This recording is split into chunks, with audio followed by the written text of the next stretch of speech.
Milan মেলা হয়েছে, এটা হইতে বোঝা যায় যে 12ই রবিউল আউয়াল জামিয়ার ময়দানে আমার হুজুর কেবলা আজকে যিনি মুনাজাত করেছেন ওনার সদারাতে 12ই রবিউল আউয়াল আমরা জুলুস করব।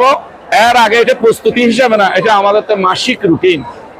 তাই আর কথা না বাড়াইয়ে সকলের সুস্বাস্থ্য কামনা করে ইনশাআল্লাহুল আজিজ 12ই রবিউল আউয়াল সকালবেলা সুবে সকালের নামাজের পরে আবার সাক্ষাতের প্রত্যাশা রেখে মুবারক টিভিকে ধন্যবাদ জানাইয়ে আমি শেষ করলাম। আমার সাথে আঞ্জুমানের এবং গোসিয়া কমিটির শীর্ষ পর্যায়ে সাবেক আলী হুজুর তশরিফ এনেছেন, সাবেক কাসিম সাহেব তশরিফ এনেছেন, আকিব শাহ হুজুর তশরিফ এনেছেন। ওনাদেরকে দেখার জন্য, স্বাগত জানানোর জন্য অনেক লোক এসেছেন।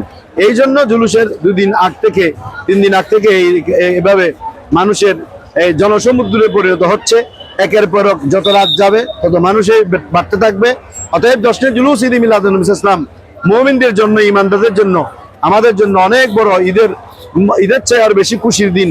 এজন্য এখানে জামিয়া আহমদ সুন্নিয়ার আশেপাশে সব আনাগোনা করে, সবাই এখানে এসে জামিয়ার ভিজিট করে, জামিয়ার জিয়ারত করে, দেখে এবং জামিয়ার যে বড় বিশাল এই মাঠ, জুলুস মাঠ হিসেবে এই মাঠ পরিচিত, এই মাঠের মধ্যে সবাই এসে এই মনে হচ্ছে যেন জান্নাতের হাওয়া, জান্নাতের বাতাস আমরা এই অনুভব করছি। সেরকম একটি প্রশান্তি এই জামিয়ার মাঠে আসলে আপনি পাবেন। এই জন্য আজকে এখানে হাজার হাজার মানুষ আপনি দেখতে পাচ্ছেন। অতএব আমি আজকের জামিয়ার ময়দান থেকে আগামী 12 রবিউল আউয়াল 26শে আগস্ট সারা পৃথিবীর সর্বস্তরের মুসলিম উম্মাহকে আহ্বান জানাবো, যারা যেখান থেকে এই 10 জুলুস আপনার সুযোগ পেলে অনলাইনে দেখতে পারেন, যারা এই দেশের মধ্যে আসেন আপনারা সরাসরি জুলুসে শরীক হতে পারেন। এই 10 জুলুস আমাদের ইমানের চেতনাকে সমৃদ্ধ করে। এই 10 জুলুস ঈদ মিলাদুন নবীর এই চেতনায় উজ্জীবিত হয়ে আমরা যেন সমাজ এবং রাষ্ট্রে নবীর আদর্শ প্রতিষ্ঠা করতে পারি, সেই প্রত্যাশা ব্যক্ত করি। এটার প্রস্তুতি হিসেবে আমরা যেমনি ভাবে আমাদের দুনিয়াতে কোনো খুশি যখন আসে ওটার প্রস্তুতি যেমনি ভাবে কিছু আগ থেকে শুরু করি, তো পেয়ারা নবীজির প্রস্তুতি আজকে আপনি বলছেন 2 দিন, কিন্তু না, আজকে রবিউল আউয়াল শুরু হওয়ার রবিউল আউয়াল মাস যখন থেকে এসেছে তখন থেকে আমার জামিয়া বর্ণির সাথে সেজেছে, মানুষের সমাগম সেখানে বেড়েছে এবং মানুষ আল্লাহর পেয়ারা নবীজির তাশরিফ আওয়ারিকে খুব সুন্দরভাবে গ্রহণ করে নিচ্ছে। তো আজকে যে আমরা জুলুস করব, এই জুলুস এটা আজকে থেকে না।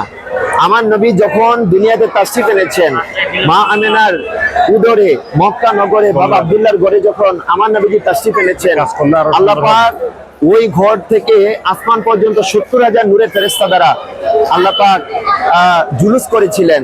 শুধু তাই নয়, আমার নবী যখন মক্কা থেকে মদিনার জমিনে হিজরত করেছিলেন, সেদিন মদিনাবাসী কত সুন্দর করে জুলুস করেছিল। হাদিসে পাকের মধ্যে আসতেছে ফাসাইদার রিজালু ওয়ান নিসাউ ফাওকাল বুয়ুতে ওয়া তাফাররাকাল বিলমান ওয়াল খুদ্দাম ফি তুরুকি ইউনাদুনা ইয়া মুহাম্মদ ইয়া রাসূলুল্লাহ। মুসলিম শরীফের হাদিসের মধ্যে আসছে, আমার নবী যখন দুনিয়াতে তাশরিফ এনেছিলেন সেদিন মদিনাবাসী কত সুন্দর করে জুলুস করেছিল।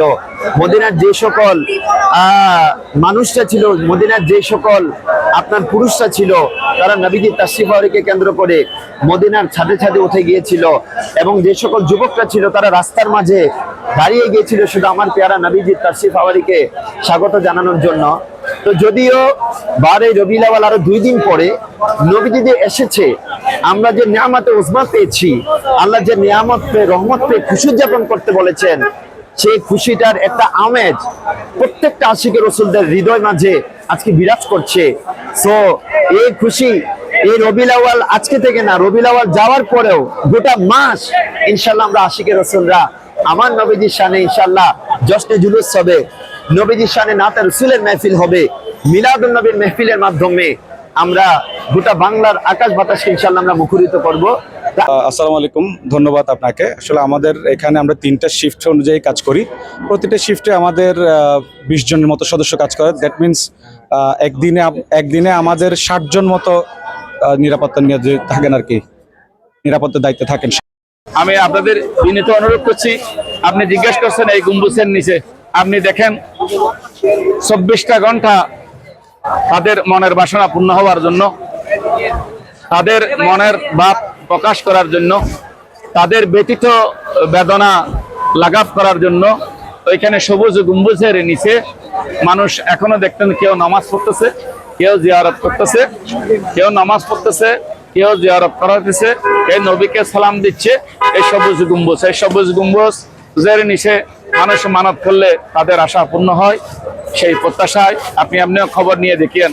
অনেকে আগে আমার হুজুর বলেছে জামে তোমাকে কিছু দিতে হবে না, আগে তোমার মনের আশা পূর্ণ হোক, আশা পূর্ণ হলে তুমি দিতে পারবা। সবুজ গম্বুজের নিচে শুয়ে আছেন নবীজি, আর সাথে আছেন আবু বকর সিদ্দিকী। সালাত সালাম জানাই আমি সেই প্রিয় নবীজির কদমে। আমি জীবনে একবার মদিনা যাব, তাই আশা আছে, সম্বল আমার নেই।